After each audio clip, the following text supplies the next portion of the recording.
about some hands-on approaches. So as much as Melt is a hands-off methodology, meaning that we're not going to manipulate, what we are going to do is palpate as well as feel and follow to aid people in using body sense. It is kind of an incredible thing, but the moment that you put your hands on someone, you are truly heightening their body sense by using your own energy and your own hands on their bodies. So right now I've got Edgy lying the length of the roller, and I want to take a look at the moves like gentle rocking, the tuck and the tilt, and also even using your hands to assist somebody in sensing and feeling the 3D breath breakdown as well as the 3D breath. So let's take a look at these moves. So once they're up on the roller, I'm going to have Edgy start doing her gentle rocking, and I can do it just side lying here or sitting next to her. And as she goes, I'm just going to go ahead and use my arms to catch her as she goes side to side. This is one way to go. Now, what I also do with clients, and especially when I'm teaching classes, is I'll come right over them this way and have them come, and I say, just hang here, give me all of your body weight so that they really feel where they're moving. And then I have them come over to the other side and do the exact same thing. So this is one way to help people. Now, if you had somebody who was, let's say, really moving from their head, where it wasn't that their body was sort of listing this way, but it was listing from their head, another approach is to sit at this side of the roller. And as they go, I actually just use my hands along their head, and as they go, I just sort of catch them this way. This is one opportunity. And if I really needed to help somebody out, I would have Edgy for a moment lift up her arms. I would bring her arms back down and take a look at how my feet are now on her pelvic bone. So now she's got me here, she's got me up here, and so now she's going to go ahead and do the gentle rocking, and she's going to hang here. And my leg is actually stopping the roller from going any further. My toe is on her pelvic bone, and so we kind of have this nice settled position, and then we come over to the other side, and I'm going to do the same thing. It builds confidence to create the gentle rocking so that she can actually create that gentle tipping action and create that movement. So I really like doing this with some of my clients so that they actually have a little bit more tactile reference with me here and see how they move. And then once she kind of gets going, I'll just say, just create a slightly smaller tipping. And I just take my hands away, and then I just take my feet away, and she's good to go. So this is just one opportunity to help people do that type of a move by just using your own touch cueing. We also have things like the tuck and the tilt. Now the tuck and the tilt, I'm going to have Edgy go ahead and place her own hands on her body. But when you are working with somebody and you're touching their pelvis, first of all, we're very close to genitalia, so we want to be mindful about how you're putting your hands on somebody. And so your best bet is to actually put your hand on their hand. So my hand is just, the heel of my hand is going to go on Edgy's fingertips so that we actually identify her pubis bone, and then my fingertips are going to come up, and I'm actually going to keep my middle finger sort of off of her hands and right around where her navel is. So now as she creates her tuck, what I don't want to feel when people do the tuck is the belly popping up. Exactly. So what I usually have people do is hang here, and on an exhale, I just ask them to allow this part of the belly to really sink and soften inward. So just creating a little bit of a lift here will really encourage people to sustain the tuck without being aggressive about it. And then when we create the tilt, instead of thinking of pushing or pulling, I just think about giving her hands a little tug in this direction. So I just kind of almost rub my hands to create that draw so that she creates that little low back lift. And then we just do that together a few times, tucking the pelvis under and then tilting the pelvis away. Now, if you had a client, I don't know, maybe you had a guy and you were intimidated to touch the front of their abdomen or their hands at all, placing your hands along the side of their hips so that your thumbs are on their ASIS, and then as she tucks, I just kind of encourage that movement to move away from her hip bones, and then as she tilts, I just kind of encourage her to create the creasing at the hips with my thumb. So this is just another opportunity to create the exact same type of moves and to help them with these types of techniques. With something like the 3D breath breakdown, placing one hand on the chest and one hand on the abdomen, I do the same thing, and I just put my hands over theirs and I have them take a nice breath in and then exhale and bring it down. I might even lightly put my hand on their ribs to just sort of see what I feel, and to get them to kind of encourage them to breathe all the way into the front of the torso. You can even take your hands onto the back along the spine and say, try to breathe even down here. Great. And then bring it back down. And then I could have Edya place her hands on the sides of her ribs. Now, something that's really compelling about diaphragmatic motion, as Edya takes these focused breaths, no matter what you see or what they feel, you're going to have clients that want to rush through the breath, or will say, am I doing it right? Is it like this? Is it like that? And I always just encourage them as they breathe to take a breath in to the sides of their body and then exhale. And I say, great. I say, what about trying to breathe a little bit more right under your armpits? Even better, I say. And then I might even encourage her to try to breathe so that it feels like her ribs are actually moving away from her spine on the back side of her body. Great. So regardless of what they do, just keep encouraging them. Good, great, that's really good. Each time they try to do it somewhat differently is actually the process of the 3D breath breakdown. It's not about how you're doing it, it's actually just about you thinking about taking a breath into direction that is going to yield the change neurologically from the brainstem contracting the diaphragm to using the cortex or the frontal region of your brain. So she can also try the length breath here. And in this one, oftentimes I have people, I put my hand right onto the middle of their torso to kind of feel like I'm asking them to breathe away from my hands in two directions. And so just a little bit of pressure with my hands almost encourages, I'm not pushing her, I'm just sort of inhibiting a little bit of the volume of breath north so that she starts thinking more north and south, so that it's not coming up to the ceiling, it's going lengthwise through her torso. When you do the 3D breath, this is about trying to enhance the reflexive mechanism or get the recoil to occur slightly faster in her exhalation. I'm going to have her do her SH sound. The first time that they do it, I don't touch them at all. I just watch and I see what I see. In the second one, I have them take their breath in, and on her exhale, I just give a little tapping action around her torso, because just tapping them will actually get the reflexive mechanism to occur because I'm poking into her torso. And it just helps to heighten that contraction. You can even put your fingers under the back of the spine and see if you could even get them to sense the contraction. That's really great, Ed. You're right along the spinal column itself. Just giving it a little rub can do that. So these are some of the opportunities that you have using your hands in the length position doing rebalancing sequence. But let's also take a look at what it would be like to help somebody on the roller using your hands doing lengthening techniques. And we'll show you that from an overhead view so that you can really see what I'm doing with my hands. So let's take a look at using your hands to assist a client in doing things like upper body length moves. So I'm going to have Edya start by doing double arm shoulder blade reach. So I'm going to have her go ahead and put her arms into the wrong position where her arms are straight up into the air. So once we're here, all you want to do is have them shift their angle so that what they really feel is that their fingertips are more angling toward their knees or over their torso rather than their shoulders. And then what you do is just place your hands on the shoulder girdle and have them reach their arms up, and then allow the skeletal weight to sink into your arms. And so this will really help to encourage people first by really feeling where you want them to move from. You're actually encouraging them to go wide and then allow the girdle to sink. If you see somebody really rounding their shoulders up, placing your hands along their collarbones, I'm not pressing into Edya, I'm more thinking width as she creates that movement with her shoulder blades. This can also offer a great opportunity to get people to identify where you want them to move from.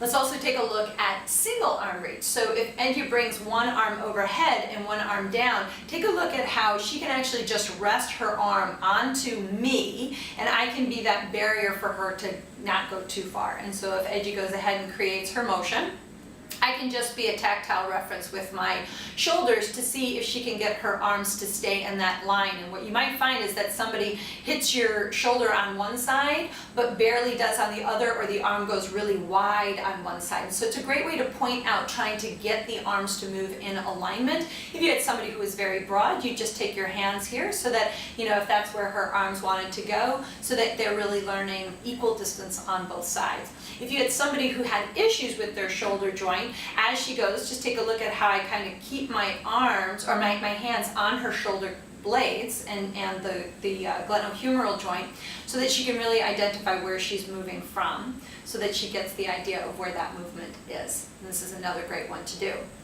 What about double arm reach? If we bring Edge's arms down to the ground so that her elbows are on the floor, what I like about being in this position is just that I can really get that bird's eye view of the proper positioning. So here, if we let Edge's arms come out and just hang out on me, what I want to look at is the bicep facing the ceiling and her forearms facing the ceiling. So if I take her arms and I were to rotate her biceps, so now her biceps are facing the ceiling, take a look at how her forearms are facing forward. So then from here, I can just unravel the tissue so that she's got that nice alignment, and then go ahead and bring the arms up and out. So once she's here, if her elbows go completely straight, if I just ask Edgy to just bend her elbows slightly so that she's on my hands, I can really kind of find where the length comes from. And here you can encourage that tugging or that drawing of length from the back of the body without hyperextending the elbows. And you can also encourage that pull or that feeling of tug from the front side with your hands under the collarbones. So if I just draw a little tension in the tissue going this way as Edgy goes ahead and flexes and extends her wrist, it might enhance the tugging that she feels in the arms just by drawing tension along the arm lines themselves. So this is just a great way to sort of encourage the tugging so that they can really feel where they're moving from. And of course, you always have the option of putting your hands along their wrists as they do this move as well. So this is another great positioning for hands-on assistance. The one move that a lot of people get worried about is the neck turn. And the neck turn itself is actually very easy to help someone with, and you can create tremendous changes just by giving them a little more tactile reference with your hand. So I'm going to actually bring my hand under Edya's neck so that my hand is going to be a support position for her. So if you can see that my thumb is actually just right along the side of her neck, and my other fingers on the opposite side, I'm actually just going to kind of give my fingers a little rub as if I'm encouraging the tissue to come north on this side so that we get the length that we want. So if we allow the chin to stay slightly lifted and she goes into her neck turn, what my arm now offers up, my elbows on my own thigh, so that it just sort of, everything is nice and relaxed. And so here, I can really encourage her to feel where the tensional pull is coming from, and to kind of encourage her to really find length in the arm, but once she's here, encouraging that shoulder blade to also stay weighted. And then I'm just thinking the cheekbone is moving away from the collarbone, the ear is moving away from the shoulder to find the length down the arm line. So we don't really want a tremendous amount of pull or tension in the neck, but if we just move slowly, I think the thing that you can teach people is how subtle the movement is on either side. So again, as she comes over the other way, I'm just going to go ahead and grab her with my hands again. And again, just that slight tipping action. So again, it just encourages them to really notice how very little they've created curve or turn in the neck as they create the reach, and just kind of encouraging them to reach the arm away from the shoulder, allowing the shoulder to remain heavy, and then just thinking cheekbone away from collarbone, the ear is moving away from the shoulder, trying to find that tensional pull all the way down the arm lines. Just real easy positionings to put people in to encourage them to slow down and make their movements smaller to still yield the lengthening position. So think about this when you're working with your clients, how much a little bit of tactile cueing can heighten their body sense, heighten proprioception, and just body spatial awareness just by using your hands. So you're not yanking, pulling, or tugging them, you're just assisting them in really sensing where their movements are coming from so that they get the most out of the lengthening techniques.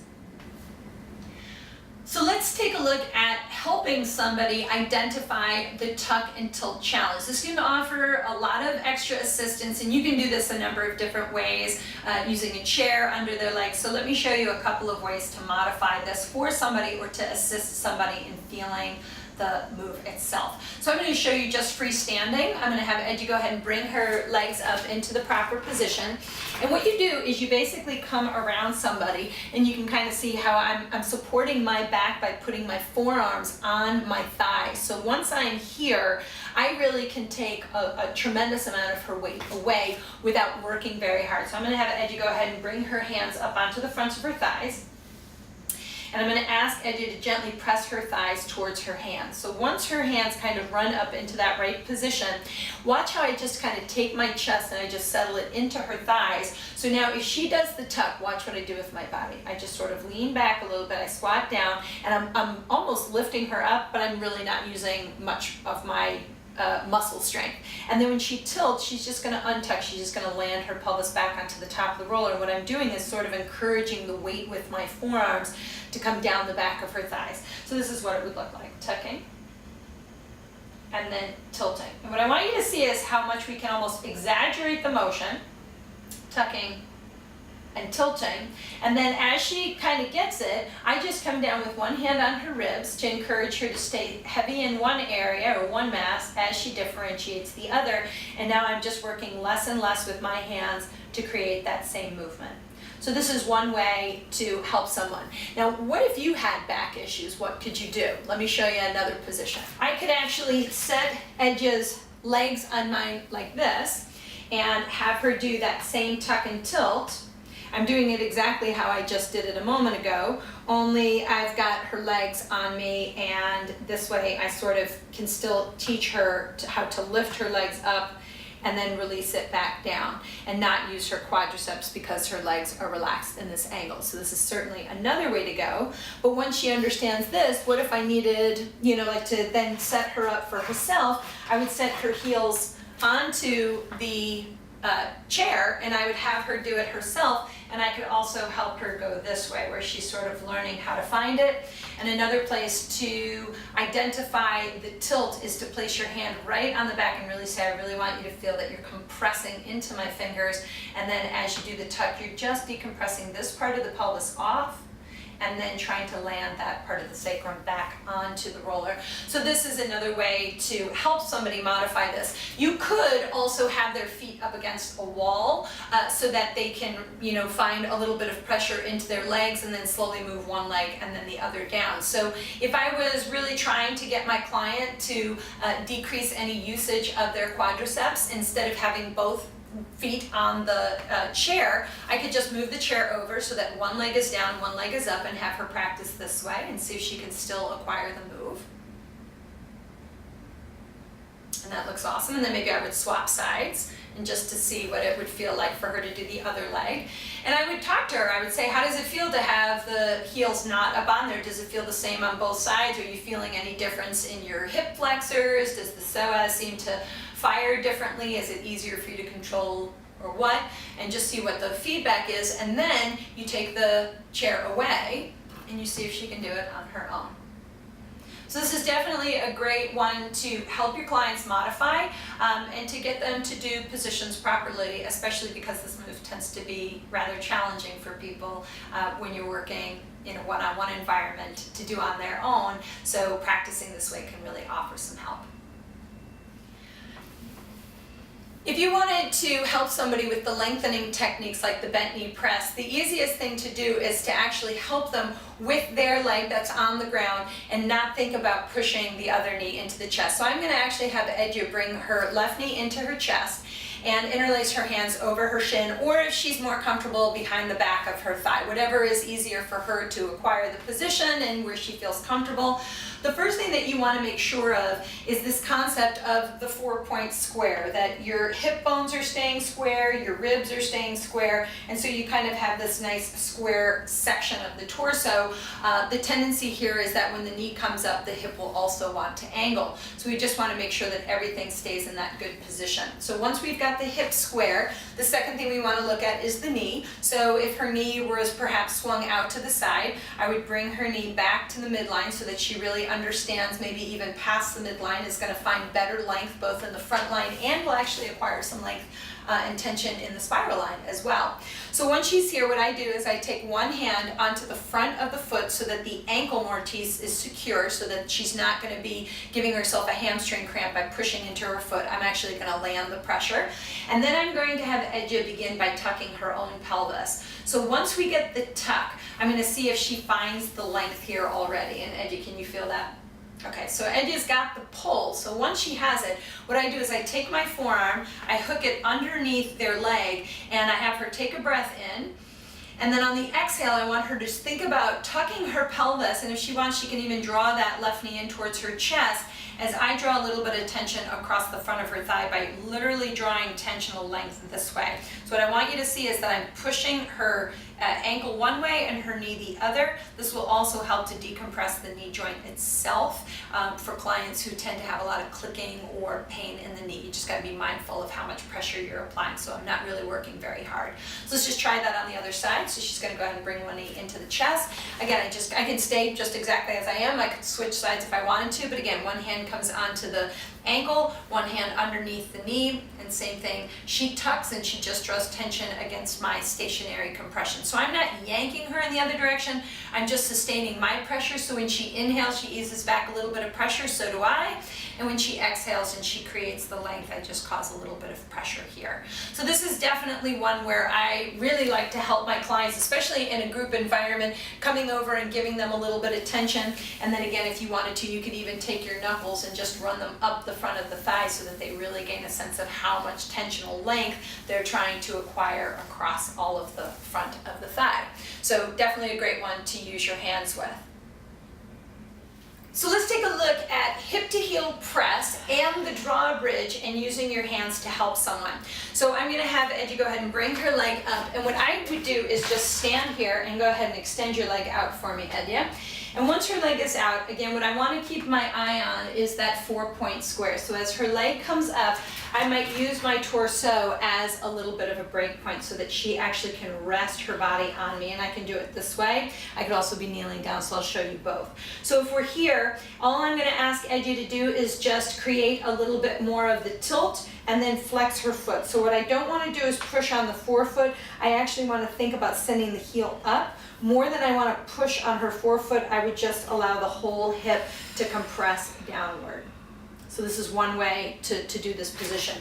You could also be here where you're just sort of keeping their leg resting almost on my knee. And same thing, she would create her flexion, and then I would almost find a little bit of the tilt by drawing her hip toward me as she's creating that tensional pull, right? I could also keep her here if she was able to keep her leg there and really find the whole pelvic positioning this way.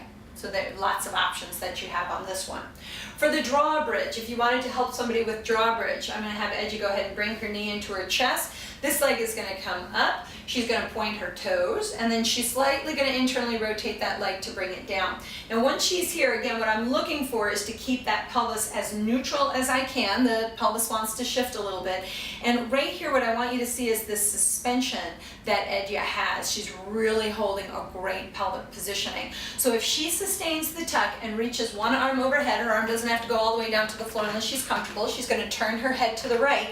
And then as she exhales, what I want to think of is helping her to find length. I'm not yanking her leg, I'm just drawing a little bit of tension.